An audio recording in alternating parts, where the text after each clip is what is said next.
Contraponto Cinema começa agora e nós vamos comentar mais um filme da série de filmes indicados ao Oscar de 2015. Nosso filme de hoje é Sniper Americano. Vamos conferir o trailer.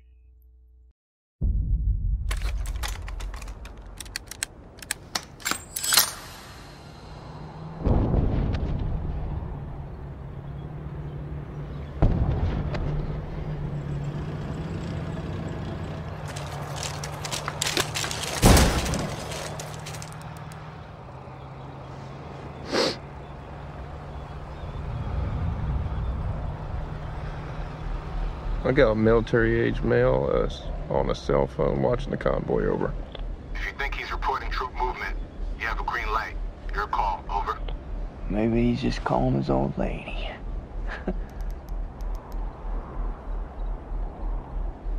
He stepped off.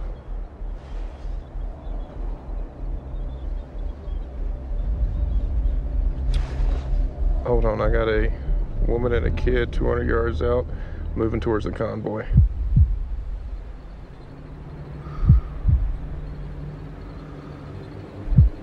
Her arms aren't swinging, she's carrying something.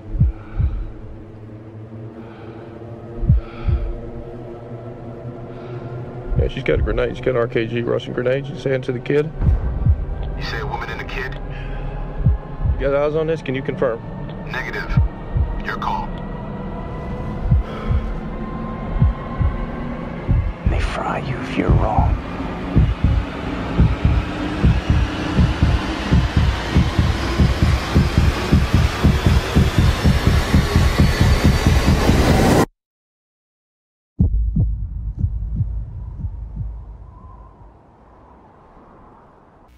Bom, este é mais um filme indicado ao Oscar, ao prêmio de melhor filme em 2015, mas eu não sei se eu colocaria Sniper Americano nessa lista. Zé Luiz, você achou bem boa a indicação de Sniper Americano para Não, eu não achei. concorrer não. Eu a melhor achei, filme? dos filmes, né, indicados para o Oscar, eu achei, sem dúvida, o pior.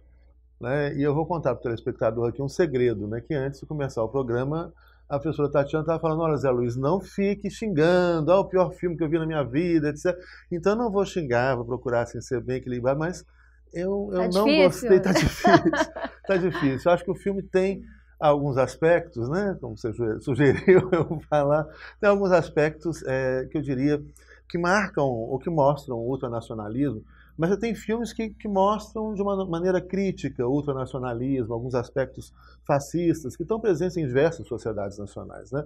Agora, esse filme, não só ele mostra, mas como ele exalta o fascismo. o ultranacionalismo e dentro dos aspectos que a gente pode utilizar a terminologia fascista, né? Como pode ser, ou seja, pode significar um movimento na Itália, de Mussolini, etc., bem específico, né, que é ultranacionalista, racista, etc. Ou a palavra fascismo também, ela ganhou para significar, para representar outros movimentos que são ultranacionalistas, que são superficiais, né, desse nacionalismo não reflexivo, não crítico, né, que pregam a superioridade de uma raça sobre a outra, de uma nacionalidade sobre a outra, etc. E a gente pode encontrar nesse filme fortes traços dessa característica, vamos dizer assim. Mas, Luiz, eu acho até que essa narrativa tem sido um pouco a linha do Clint Eastwood, né, que é o diretor do filme e que, na verdade, vem mantendo um filme com essa subjetividade mais preconceituosa, mais... isso, exatamente isso, ultranacionalista. Ele procura não ser. É interessante porque alguns filmes, os últimos filmes dele, ele procura mostrar, porque esse filme tenta até trazer algum drama pessoal, né, desse sniper que está aí na tela. Na verdade, eu acho que ele é só o drama pessoal. Então, eu analiso, eu avalio o filme como tendo essa grande característica, né? O fato dele ter mostrado a construção de uma visão de mundo, que começa desde a infância do personagem. Então, é um filme sobre a subjetividade de um soldado que tem a crença naquela batalha, naquela guerra, né? e ele então se entrega de corpo e alma a esse conflito. Mas se o filme mostrasse, por exemplo, a subjetividade do algoz do personagem principal, que é um outro sniper, né, não americano, a gente talvez se compadeceria da mesma forma como se compadece do personagem. Talvez porque acho esse que o filme seja um leva a isso. problema, não é?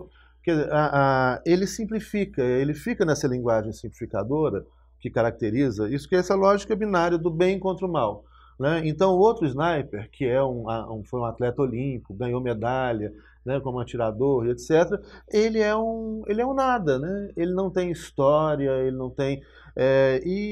por outro lado, o sniper americano, ele tem seus dramas pessoais, boas intenções, mas também o filme não é sofisticado bastante para trabalhar essa subjetividade. Seria muito interessante se mostrasse os conflitos. Olha, quando ele é criança, como é que o pai na mesa, né, vem com aquela historinha lá, olha, no mundo existem lobos, ovelhas, né, e não sei mais o que, e você não pode ser, né, uma ovelha, mas também você tem que proteger. Então ele cria a criança é criada toda uma ideologia, né, de um lado, de uma superioridade moral, de uma crença numa superioridade moral, né, e física, né, vamos dizer assim. Mas, do outro lado, tem não perder isso, uma cena final, não vou contar o final, mas uma das cenas finais, ele vira para o filho, eles estão caçando, né, ele vira para o filho e fala sobre a importância do momento, do que é fazer um coração parar de bater. Olha que coisa horrorosa, mas isso é mostrado não de uma forma sofisticada, profunda, crítica, mas assim, com a superficialidade que o filme tem mas o tempo que revela, todo, né? Zé Luiz, por outro lado, a autorreprodução desse modelo de sociedade. Sim. Né? Porque aquilo que o pai transmitiu para ele agora transmite para o filho, né? E ensina esse prazer em fazer um coração parar de bater. Porque ele fala da sensação de fazer um coração parar de bater.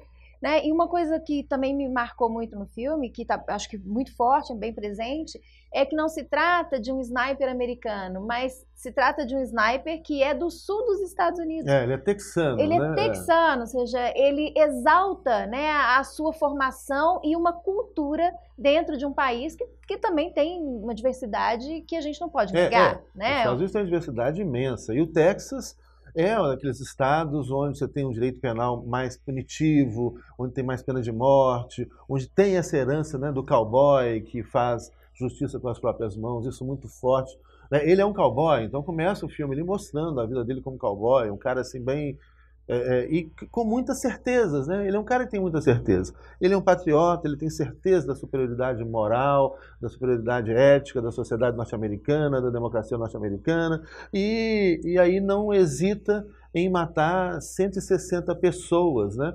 Como sniper, onde ele mira e mata e escolhe aquelas pessoas que ele vai matar. Pelo contrário, ele é enaltecido por isso. E depois é homenageado, enaltecido por ter matado... E se torna um personagem americano, porque também é uma cinebiografia, como foi uma característica do Oscar de 2015, né? Foram muitas cinebiografias. Agora, eu acho também, Zé Luiz, que esse filme cumpre um papel, que é trazer o telespectador para essa subjetividade do soldado, num contexto em que as pessoas tendem a se posicionar criticamente à guerra no Iraque, né? A guerra que os Estados Unidos promoveu ali no Oriente Médio, a ocupação do Afeganistão, do Iraque, e uma coisa que ficou publicamente demonstrada sem significado, na verdade, contra aquilo que eles disseram que estavam fazendo ali, né? Defendendo a democracia, direitos humanos, evitar que o país tivesse arma de destruição em massa, e tudo isso se comprovou falso. Né? Ele cumpre esse papel, que é de mostrar o que leva os soldados e assim, como há valores por detrás dessa guerra. Mas o filme, em nenhum momento, eu acho que isso que é problemático, né? Ele é um filme, assim, quase um filme de propaganda, porque ele não tem o outro lado. Né? Não só o outro lado do sniper iraquiano, por exemplo, o outro lado das pessoas, né, no Iraque que sofreram barbaridades com a guerra, como o outro lado da opinião pública norte-americana mesmo, o outro lado daquelas pessoas contra a guerra, os problemas que essa guerra gerou para os Estados Unidos e para o Oriente Médio. Tem um livro muito interessante de um filósofo italiano chamado Domenico Lossurdo, que chama A Linguagem do Império. É um livro da editora Boitempo, de São Paulo. Vale a pena ser lido, é um livro muito ser lido, é um livro muito claro, uma leitura muito gostosa. Eu recomendo para o telespectador. E esse livro, por exemplo, traz, o Domenico Lossurdo, ele menciona que desde os bloqueios, do bloqueio norte-americano, né, ao Iraque, o bloqueio econômico, e depois a Primeira Guerra, a Segunda Guerra do Iraque, nesse período aí, que vai de quase 20 anos, morreram mais de 500 mil crianças, né, em decorrência da guerra. Não diretamente dos bombardeios, mas porque falta de alimento adequado, de saneamento básico, falta de hospitais, de médicos, de remédios, né? Então, tudo que a guerra causou de destruição, né? E quantas vidas foram levadas. Então, eu acho que isso tem que ser... daí que eu falo que esse filme parece um filme muito de propaganda, né? Aquele filme assim, patrocinado pelo Departamento de Estado norte-americano para exaltar as qualidades do soldado norte-americano sem uma visão crítica. E quando ele procura trazer alguma coisa de subjetivo, como o drama dele, ele atira ou não atira na criança, etc., é muito rasteiro, é muito superficial. Mas, por outro lado, talvez ele reflita de uma forma mais honesta como as pessoas se colocam diante da vida.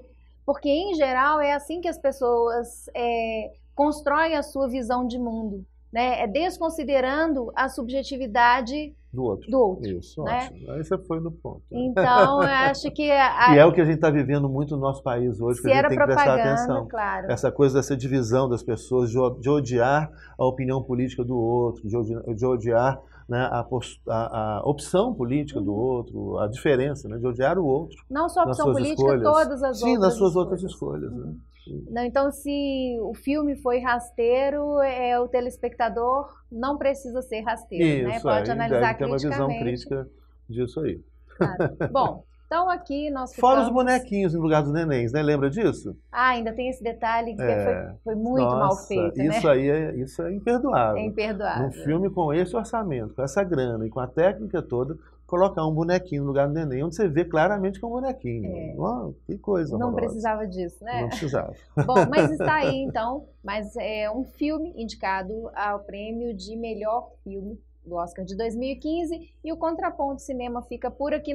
Na próxima semana nós vamos comentar mais um filme para você. Continue com a programação da TV Comunitária e até semana que vem.